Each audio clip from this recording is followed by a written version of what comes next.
Señores, saludos, buenas noches, bienvenidos sean todos a la entrevista semanal de su programa informativo de Mano con la Gente. Qué placer el recibir en esta ocasión al señor embajador de Venezuela en la República Dominicana, Alid de Jesús Uzcategui, quien nos acompaña. Él ha tenido la cortesía de un cruce por la ciudad de Mao, la provincia de Valverde, a sus compromisos en Santiago Rodríguez, querer compartir un momento con todos los provincianos de Valverde. Y de verdad que nos place sobremanera recibirlo, señor. Buenas noches, saludos. Buenas noches, ¿cómo está usted? Muy bien, Un qué placer inmenso. a este pueblo tan maravilloso y por supuesto al pueblo dominicano y a todos los connacionales que se encuentran haciendo vida y ayudando al desarrollo social de estas localidades. En esta zona tenemos muchos venezolanos en las diferentes áreas trabajando ya. Yo sé que es así.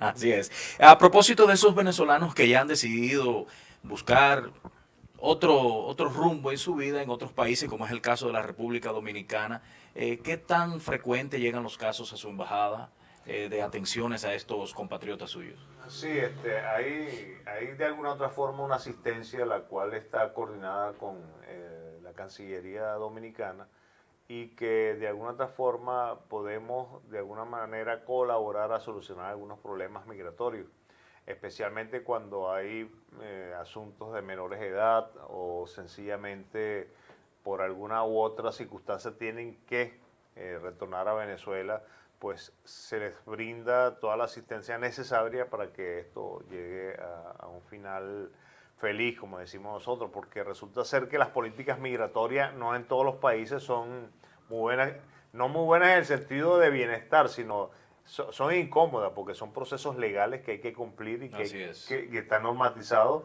y que nosotros debemos contribuir y colaborar a ese proceso.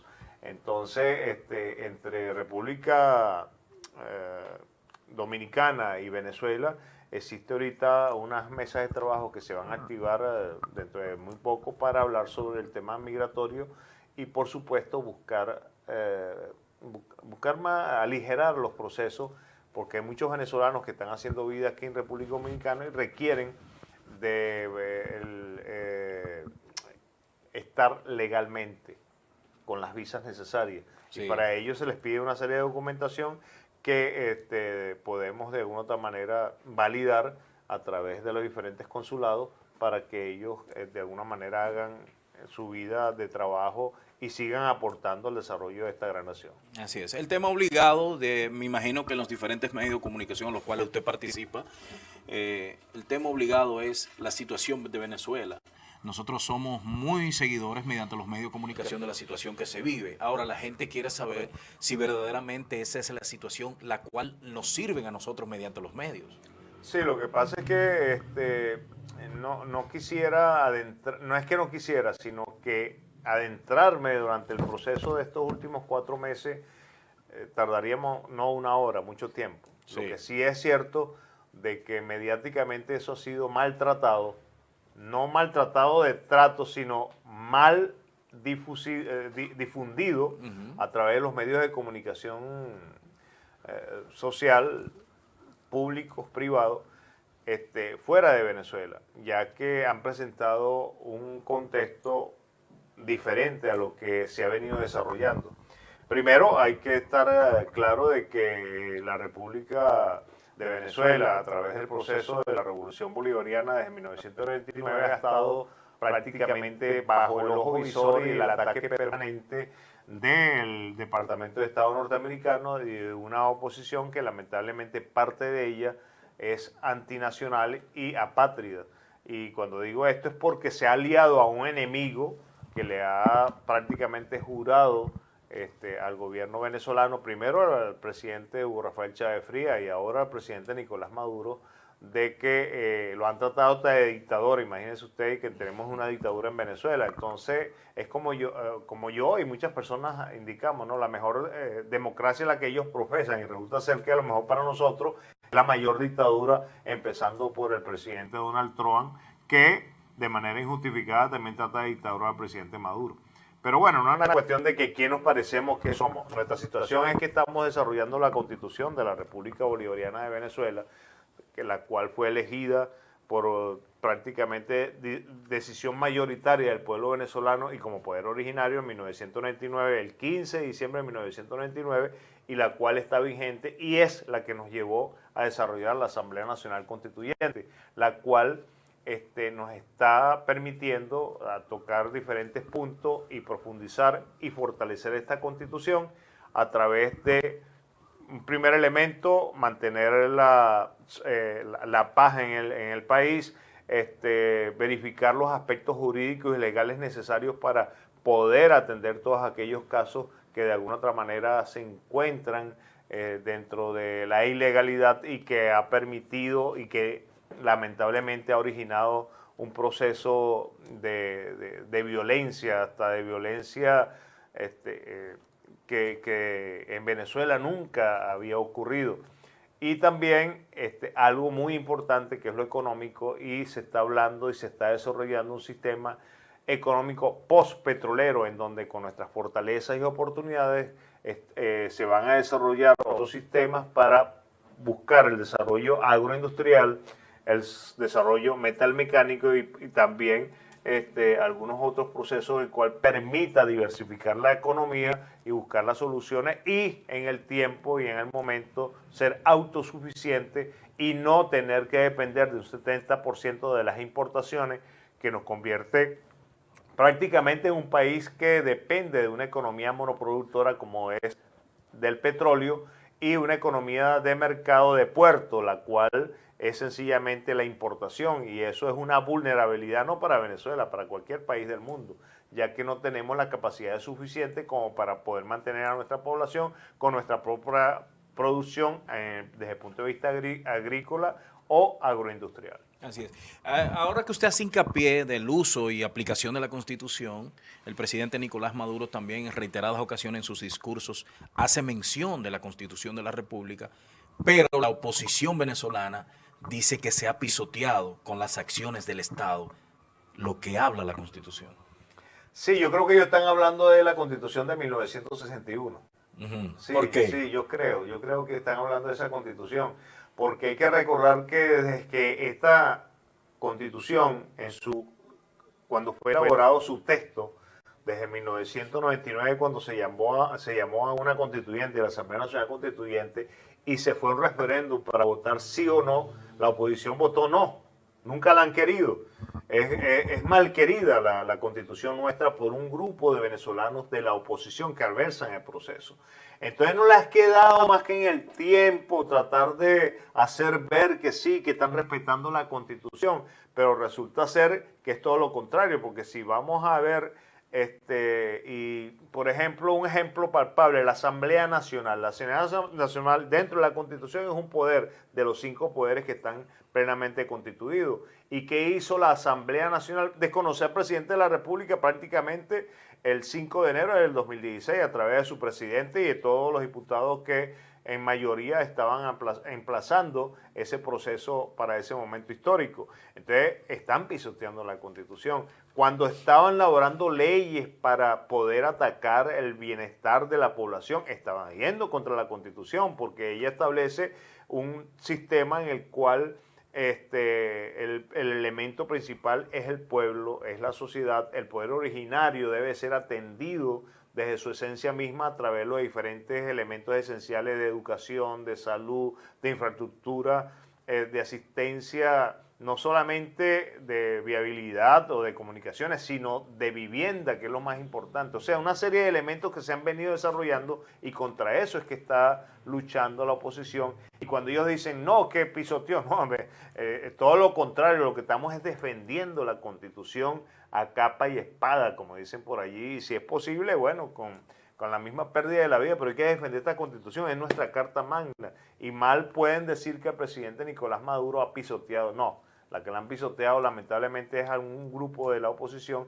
que no la quieren porque no les permiten a ellos desarrollar ese concepto privatizador de los recursos naturales del país y por supuesto de hacerle manos al heraldo público a través de las diferentes divisas o el dinero que pueda ingresar. Por eso es que vemos que se alia con el norte, con el Departamento del Estado, y buscaron que si a través de un decreto que recientemente la semana pasada el presidente Donald Trump decretó para un bloqueo económico y financiero, auspiciado también por la oposición venezolana. Entonces, cuando se les dice ahorita que son traidores a la patria, sale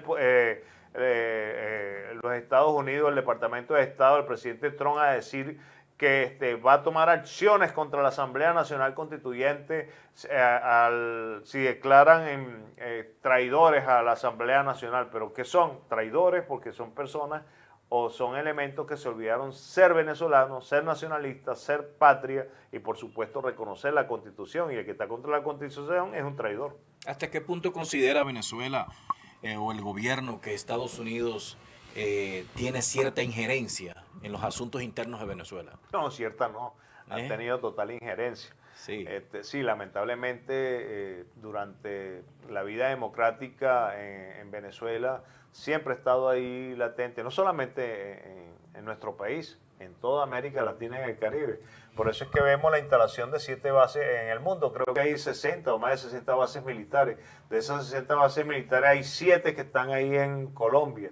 Y no es para luchar por la democracia y pedir el narcotráfico. Resulta ser que los Estados Unidos es el principal consumidor de droga y lamentablemente Colombia es el principal prácticamente elaborador de la droga. Entonces, sencillamente eso va dirigido contra Venezuela, y no solamente las 7 bases que están ahí en Colombia, también vemos otras como están en la de Curazao, las de Aruba, y por qué no también de alguna otra forma desde el punto de vista interno, cuando hay una alianza entre la oposición venezolana, política, patria, una parte de ello, con el gobierno del Estado norteamericano a través de Trump y claro, el Departamento de Estado y todas las organizaciones de inteligencia que ellos poseen.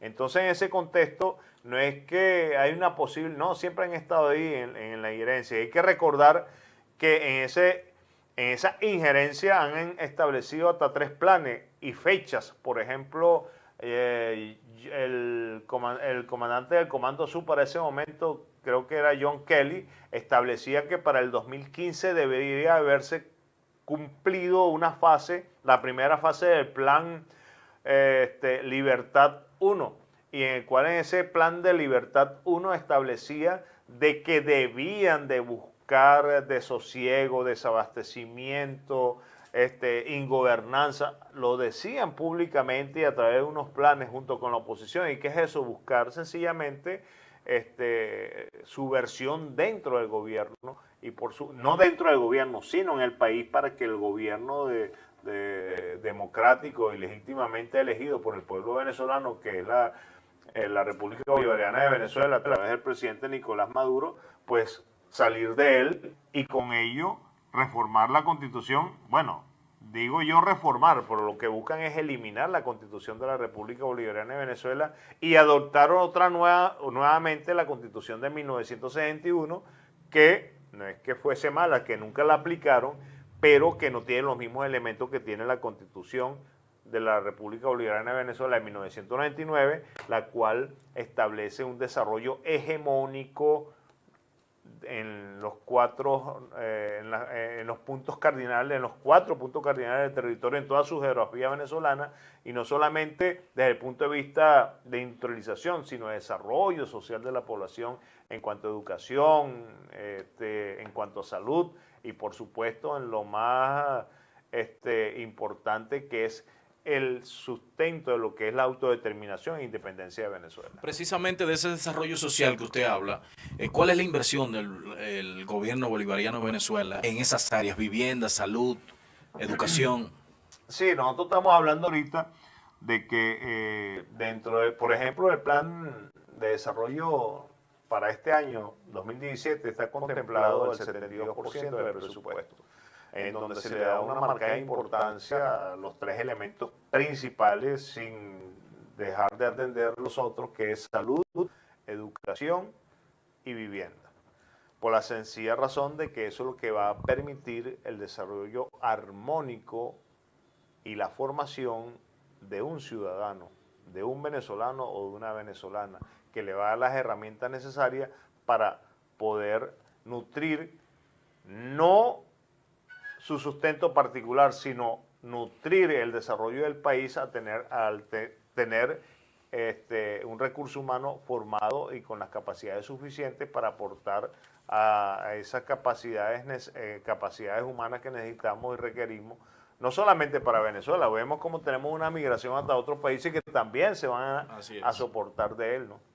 Bueno, quisiéramos hablar ya en la parte final de esta cooperación que siempre ha existido entre República Dominicana y Venezuela, dos países hermanos. Sí, es una cooperación que nos ha costado mucho últimamente no mantenerla, sino realmente nos ha costado mucho ante la visión del mundo, no solamente para Venezuela y para República Dominicana. Cuando digo nos ha costado mucho, es ambos inclusive, no solamente para Venezuela, para República Dominicana.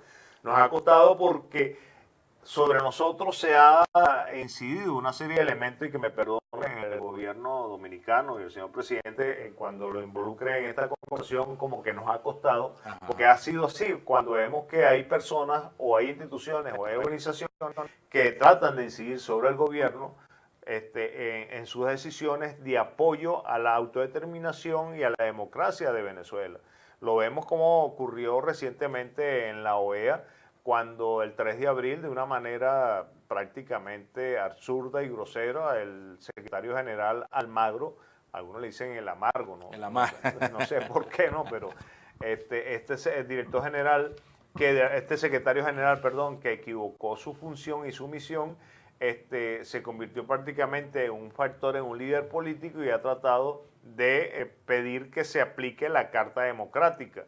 Y resulta ser que eso ocurre cuando el país, Estado miembro, lo solicita, cuando ha sido atacado o cuando su constitución ha sido opuesta o ha sido vulnerada por una acción militar o por la intervención o un golpe de Estado. Entonces es el gobierno, es el Estado, es el país como un todo, es el concepto de Estado-Nación que se dirige a la OEA y pide la aplicación de la Carta Democrática para restituir el orden. No lo contrario, que venga el secretario general a pedir la aplicación de la Carta Democrática contra un país y contra un gobierno legítimamente constituido porque le da la gana o porque sencillamente el Departamento de Estado le da las instrucciones para que aplique la medida.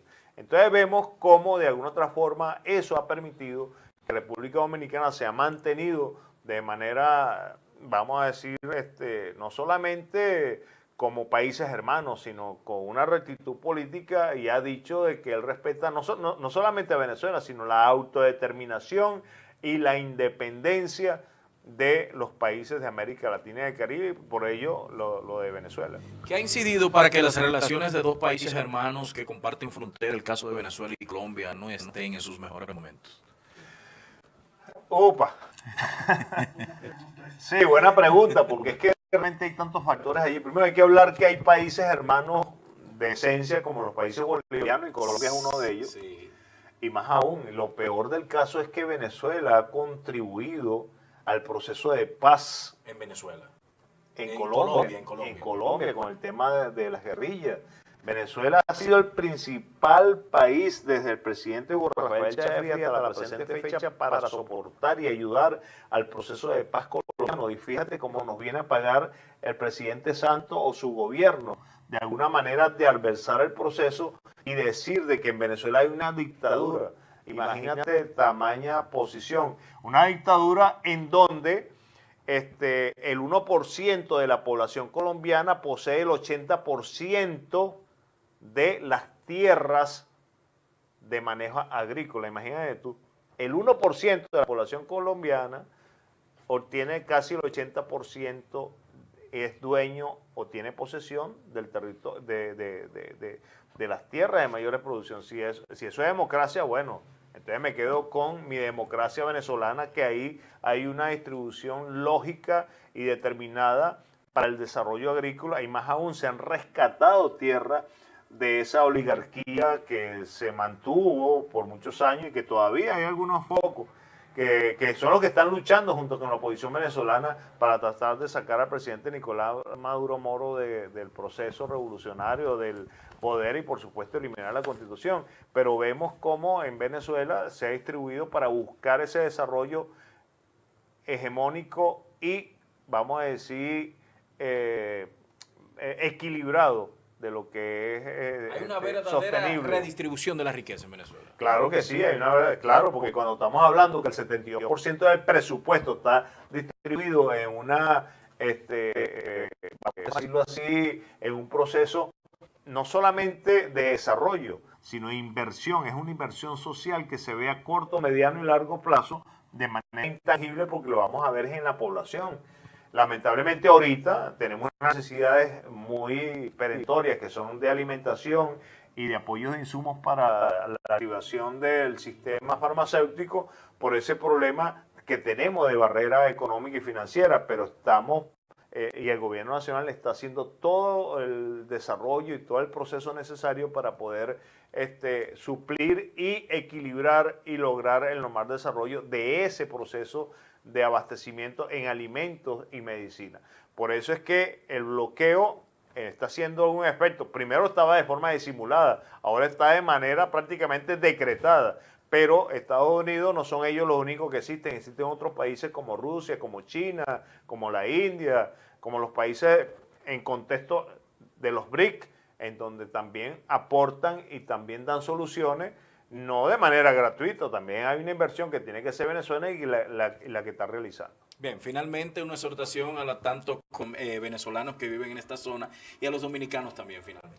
Bueno, primero darle el agradecimiento a usted por esta invitación a este programa y un saludo muy cordial y profundo de hermandad con el pueblo dominicano y a nuestros connacionales venezolanos que sigan aportando lo que están haciendo vida en estas localidades, en estas provincias, República Dominicana, de todo lo bueno que tienen en su haber y que han aprendido y que han obtenido de las enseñanzas y que le ha aportado también la Revolución Bolivariana, porque muchos de ellos vienen de los diferentes sistemas que ha contribuido a ese desarrollo que mayoría de ellos pueden potenciar y que están ayudando a desarrollar acá. Si migraron de Venezuela fue por una decisión particular, fue por una decisión personal y en el cual si estamos hablando de una hermandad, por supuesto vamos a contribuir al desarrollo de este hermoso país como es República Dominicana. Así es. Vamos a agradecer al embajador de Venezuela en la República Dominicana, el señor Ali de Jesús Uzcategui,